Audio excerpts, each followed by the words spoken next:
Just poured a new mead we just took out of the barrel. It's made of Meadowfoam honey, fermented with Lutri yeast, a Kveik yeast, and it was in a Balcones barrel that had some homemade rum in it for a long time. It was a 5-gallon Balcones barrel that we had the rum in. Racked the rum out and immediately put in 5 gallons of 2008 sage honey mead and had that in there for about 4 or 5 months. Pulled it out. Tasted delicious. Put the rum back in for about a month or two.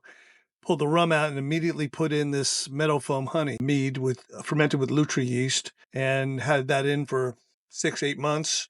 Just pulled it out. It was a little sweet. It was 1120 OG and we finished it before going into the barrel about 10:30, 10:35. Dropped it in the barrel. Don't know what it is, but I know it probably finished out at 10:15, 10:20. The alcohol, adding some perceived sweetness to it. It tasted a little bit out of balance, a little sweet, especially with all the phenolics from the barrel. So we added some acid blend, very little bit of acid blend in, toasted almond, coconut, vanilla, little rum, wood, marshmallow, toasted marshmallow. Real beautiful.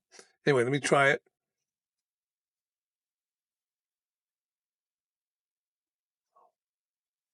Fantastic. Cheers. Click the video up here for some more great mead making tips.